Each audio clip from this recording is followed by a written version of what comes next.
The Renaissance mind focuses on the notion of mortality and the ability of humans to propel towards the ideal persona. This is challenged in Antony and Cleopatra as human weaknesses are represented in one's disloyalty and dishonor to the state, which is driven by gendered ideals. In Act 3, Scene 11, Antony laments on his dishonor when he flees the Battle of Actium, which leads to self-destruction due to his hamartia, his infatuation for Cleopatra. Antony's dishonor and disloyalty human flaws as masculinity is defined by completing duties to the state. However, Antony flees the battle, resulting in suffering and self-destruction. His weakness in this scene foreshadows the consequences that follow, as it is the pinnacle of his military decline in the conflict between Rome and Egypt. Loss of honor and disloyalty to the state is produced because of his passion for Cleopatra. In line 55, Antony's speech claims, "My heart was to thy rudder, tied by the strings." The Synecdochean heart highlights the profound extent to which Antony is drawn to Cleopatra, hence undermining his masculinity. This metaphoric representation of his heart drawn to Cleopatra detaches him from his duties, as following Cleopatra is weak, because women were viewed as inferior. By associating power with women, it deteriorates what was seen as rational, therefore emphasizing that human weakness is a gendered concept. Men were expected to be emotionally distant and invested in political endeavors rather than love. Therefore, Antony's lamenting towards Cleopatra about his failure highlights his weak and less masculine persona.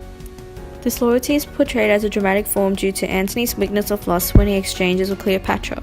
In line 59, the dialogue shows his hamartia when he states, "Thy beck might from the bidding of the gods command me." The passive dialogue of "command me" alludes to Antony's desperate tone, which encompasses his capacity to place love over militaristic duties, therefore embodying weakness as a disloyal act. His lust shows his ability to allow Cleopatra to take control, showing his disloyalty to the state, and highlights Antony's human weakness, where the notion of following a female military leader is self-repeating in a gender-based society.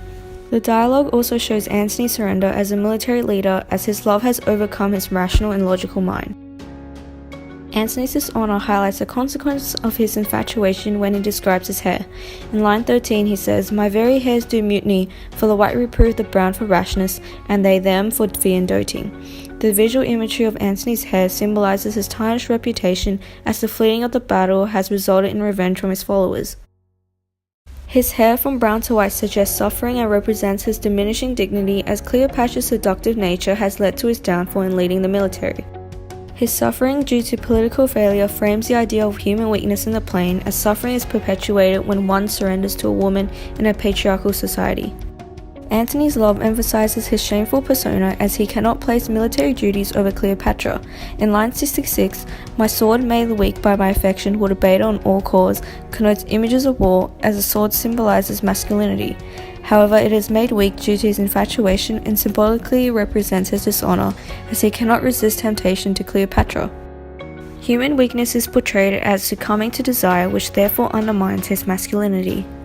The emotive word affection discredits Antony as a weak character. However, it is unfair to simply consider him as weak, as his attempt to marry Octavia was in the hopes of improving political alliance. Nonetheless, his marriage is made insignificant because of his affection for Cleopatra, which reevaluates him as weak according to the definition of weakness. Antony is a dynamic character that is torn between duty and love. He succumbs to love, which therefore epitomizes what human weakness is defined as in a heavily gendered society, leading to dishonor and disloyalty.